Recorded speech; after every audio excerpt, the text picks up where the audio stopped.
Hello and welcome to Mekelle Foresight. This is Mekelle, producer and host of the show. Our guest today is Duke Burbridge, who describes himself as a peace builder and a student of marginalized geniuses. He's one of the voices of reason who have been at the forefront in highlighting the over 2-year-old humanitarian blockade on Tigray. In a recent article he published on Tighat, he uses a map to show the Tigray districts that still remain under the blockade due to what he calls some deliberate obstruction. He builds on that in this interview. And now, after 2 years of devastating conflict, war, genocide, there's a semblance of peace in Tigray. At least people say they are happy to be in this situation. Yet, humanitarian aid is not reaching all over Tigray. Can we say that the blockade is over? I don't think that we can. I think that we have. I think that what's happened is that the scope of weaponized starvation has been narrowed, which is a very positive thing in a sense. At least half of Tigray has received humanitarian aid in the past since the Pretoria Agreement, and that's a wonderful development. I mean, there's no place in Tigray that didn't need humanitarian assistance. So the areas around the capital that are now getting humanitarian assistance, it was desperately needed, and everybody's very grateful that it's coming. But the areas of the central zone, the areas of the northwest zone that were blocked before, that are still blocked. There are areas also of the northeastern part of the eastern zone where the Robe live, that's still completely blocked. So what we see is that there has been an improvement in aid access, but there are still areas of Tigray that remain behind the siege. And so I don't think we could say that the blockade's been lifted until it's lifted everywhere in Tigray, because there are no areas of Tigray that it's legal to block humanitarian access to. It's you either allow humanitarian access in Tigray unhindered, as the Pretoria Agreement says, or you don't. And so we can't say that the blockade is lifted. In my opinion, we can't say the blockade has been lifted until it's lifted for everybody in Tigray. And so there's progress, but we certainly haven't gotten there yet. Yeah, the central zone, the Europe people are not getting the aid that's much needed. Right. So. Right now. Sorry, go ahead. Yeah, please go ahead. Oh, I was just going to say that right now the last report that I've gotten is that people from the Erob zone or people from the Erob district can come to Adgarat in the east to pick up aid, or to some of the neighboring districts to pick up assistance to bring it back. That's assuming that they can make it past whatever blockade is blocking humanitarian convoys or humanitarian trucks from getting there. How much of that food is actually getting back? The number of people that are actually able to make that trip is very small. And the amount of food that actually gets past those checkpoints that won't allow humanitarian trucks to get through is going to be very small as well. So, I mean, that's a very bad solution. There needs to be access. There's no legal reason for access to be blocked for the people of the Robe. There's no legal reason for the access to be blocked for anybody in Tigray. So these sorts of ways that they're trying to get around enforcing humanitarian law are clearly not working. So if aid is not getting through to the people, it's clearly the breach to the agreement. What do you say to that? Yeah, no, absolutely. And this is, the agreement was very clear. Unhindered humanitarian access to all who need it in Tigray, and actually in Tigray and Amhara and Afar. They actually included all of the regions there in northern Ethiopia. If it's still being blocked anywhere in Tigray, it's a violation of the agreement. It's not only a violation of the agreement, it's a violation of international humanitarian law, international obligations that Ethiopia entered into willingly to respect humanitarian law, to respect human rights. They're in breach of those by blocking food, blocking fuel, blocking access to people who need it. Those are all violations. And the monitoring mechanism has never really seemed to be interested in enforcing or even monitoring whether food is getting through. And for good reason. The AU-led monitoring team is probably the wrong mechanism to monitor aid getting through. Now, these are responsibilities of the international community that can't be offloaded to the African Union. You can't offload fundamental, basic human rights. You can't offload the need to get food to people who absolutely need it. You can't offload that to the African Union. So I think they're in violation. I don't think anybody's saying that, which is very concerning because there's been a sort of a code of silence around when aid is blocked to Tigrayan families, and that's that I think that's been devastating for the conditions on the ground.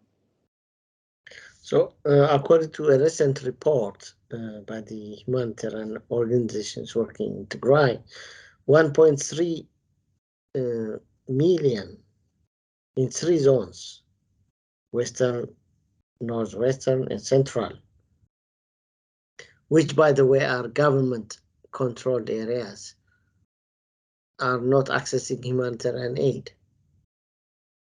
What should happen? I mean, what should be done to access these people who are in extreme need? Yeah, the first thing that needs to happen is that the international community has to be upfront about what's happening. If we look a year ago, if we look in September, when people were saying there's a blockade in Tigray, there was some movement there. Now, eventually, they kicked the UN out of the country for saying that there was a blockade, and they expelled the diplomatic corps of Ireland. To their credit, to Ireland's credit, they got kicked out. They were actually telling the truth about what was happening in Tigray, and there appeared to be some movement. Now they stopped talking about Tigray, and movement into Tigray also stopped. So the international community needs to start by being very clear in their language about what's happening. You can talk all day about 100,000 metric tons entering Tigray, but if it's getting to within 200 miles of people who are starving, then it's still not helping the people who are starving. If they speak very honestly about it, then they can begin to address the problem. There are a lot of challenges to delivering aid. Working in other conflicts, I know this. But there are a number of challenges that something like the World Health or the World Food Program could tackle, like problems with roads, problems with bridges. That's for them to tackle. But if the problem is that they're being denied access, as we've seen in the Northwest and the Central Zone particularly, if that's the problem, then that's a diplomatic problem. That's something that the Secretary of State, the U.S. Secretary of State has to lean on, the UN Security General has to talk about. These are things that can be solved, and they're not being solved if people are not willing to actually confront them. And that appears to be the sort of bargain that the international community has struck in this, is that they'll keep their mouth shut about the suffering of the Tigrayan people for this chance at peace, which is, I've never seen something like this before, and I've worked in a number of conflicts, but a peace process that explicitly ignores the needs of the people of Tigray is something that cannot be sustained. It needs to be corrected. Yeah, particularly, the Eritrean military is still refusing to allow aid into Europe and other areas in Eastern Zone and areas they occupied in, northwestern Tigray. So why is the international community allowing this to happen? It's some with Eritrea. The United States takes a very hands-off policy. There are some sanctions that have happened, some very minor sanctions on individuals that have been ineffective. I think Eritrea knows that the West isn't going to do anything when they violate human rights. And so there's not much leverage there unless the US is willing to get serious about containing the threat that Eritrean military poses to civilian life in Ethiopia. I'm not sure what can be done. If you'll recall, in the treaty doesn't mention Eritrea. They were the army that could not be spoke of. And so this army that they couldn't even mention in the treaty is still not left Tigray, which should not surprise anybody. If we don't have the willingness to call out what the issue is, what the problem is in Tigray, and that's only one of the problems. But if we don't have the ability to even say their name during the negotiations, then we're probably not going to get a good result from the negotiations, and I think that's what we're seeing now. Yeah, the mechanism for designating famine, declaration of famine, wherever in the world, there's this procedure. But Right. in Tigray, this has been,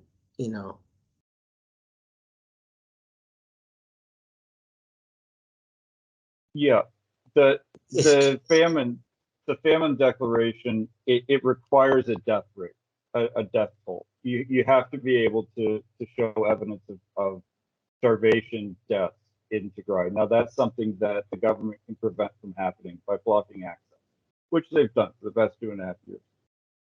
If you don't have that death toll, then technically they can't say that it's a famine. If they're unwilling to release any records of starvation deaths, those would be that can stop it from being declared a famine. Now, the IPC assessment was very clear that there were 353,000 people in Tigray who are at stage 5, which on an individual level is catastrophe. On an area level, that's famine. It gets very complicated. But there was a recent book that came out that sort of challenged this notion of, is there a famine in Tigray, or is there, are there starvation deaths? The way I look at this situation, the way I think a lot of people are looking at this situation is there are starvation deaths. This is very clear. There's a lot of evidence, and it's very alarming that a former country director of the World Food Program wrote a book that claimed there wasn't any starvation deaths when that was very clear during his time there. It makes you wonder if maybe the World Food Program wasn't serving the people of Tigray as well as they could have been. But the impact of famine on the development of children, on people's lives, on starvation deaths, on their vulnerability to diseases like malaria that may not have killed them otherwise had they not been starving. These aspects of famine are what I look at when I talk about whether a place is in famine or not. And if those are present, then I would say that you should say that it's a famine, even if there's an issue with the technical, classification of it. And it's a similar case with genocide. There are people who say that you shouldn't say genocide until there's been a court case, until there's been a hearing, until there's been a finding of genocide by the ICC. That happens afterwards. This is what you need to put somebody in prison for genocide, which I'm not saying that anybody should be put in prison without a trial. What you need to prevent a genocide is to have a good indication that it's happening. What you need to prevent a famine is to have a good indication that it's happening. We've established that in both counts. And so preventative measures should be happening. Whether or not legal measures should happen is a very different story. That's something that would only happen after a formal investigation and an ICC hearing or a tribunal hearing like that. But these sort of technicalities are something that people can argue back and forth, but the impact on the people of Tigray, on the people who are being victimized by it, doesn't change. So that's the part I think people should be focused on, and that should be addressed, which sadly has not been. So, given this polemics, this debate on whether it is famine or not, genocide or not, people are dying. What do you say to that? Yeah, no, absolutely. That has to be. That's the thing, is that has to be the focus. Any of these things are meaningless if we're not focused on the people. If somebody's using genocide or famine as an attack against the Ethiopian government, of course the Ethiopian government has a right to defend themselves against any accusations or anything like that. But while this is happening, while we're trying to figure out if it's a famine or not, trucks need to be going into Tigray full of food. Whether we're deciding if it's a genocide or not, the Eritrean forces that have been documented committing acts of mass murder, widespread sexual violence, looting, destroying agriculture systems, medical systems, they need to be out. So while we're having these debates over the terminology, the people of Tigray need to be protected from the impact of whether we're going to call something ethnic cleansing or genocide or crimes against humanity. All three of them are illegal. All three of them, they call on the international community to protect the people of Tigray from having to experience that sort of torment. Given the situation on the ground, and some parts of Tigray still under occupation, not accessing food aid, what do you think should happen? I mean, to reach out to the people in need? Well, the first thing that I think needs to happen is that they need to have a good understanding of the displacement situation in Tigray. We're hearing numbers that go as high as 2 million or 1 million. These are people who have been displaced from their homes with only what they can carry. Not much. They don't have access to their livestock. They don't have access to their field. They don't even know if these things still exist back home or if they were looted during the recent occupation. We don't know how many people are displaced in the cities along the sort of northern strip of cities that goes from Adrat to all the way over to Shire and up to Shiroro. These held hundreds of thousands of IDPs during the last occupation. Now they likely hold hundreds of thousands again, but they're not allowed to there's a difficulty in access. They're not able to do the same assessments that they were able to do last year. We don't know how many people are there, that we don't know how much food is needed. We don't know how much water is needed. That's also a big issue. We don't know how much drinking water is needed. Now, the biggest thing they need to do, aside from getting food and medicine and water to the people who are displaced now, they need to be back in their farms. They need to be back to their fields. They need to get back before it's time for planting the fields, when it's time for plowing. They need to be back there getting the fields ready, because that's the only way Tigray can emerge from the food security crisis during next harvest, is if farmers are preparing their fields now, if they're planting their fields in a few months, and if they have enough security that they feel comfortable being there, that they feel comfortable tending to their fields without the fear of soldiers coming by and attacking them and their families. They need to have the food to survive until the harvest, and they need to have agricultural supplies. There's been recent reports of tractors stolen, oxen stolen, seeds. Anything that they need to plant and to harvest needs to be replaced so that they can be providing food for Tigray in the future, as soon as a number of months from now. I think that's the way forward. But to do that, we need to know how many people are displaced, and we need to know that Eritrea is going to leave Tigray, that the military occupation of Tigray is going to end. We need to know when that's going to happen, because if you send farmers there now, and Eritrea is not left, then whatever they've looted before, they'll loot again. So it's a very difficult situation without having good information, and this information could be obtained if there was actual unhindered access. Thank you very much, Duke, for these very important reflections and for your insights. Thank you very much. Thank you. Thank you very much. It was an honor to be on.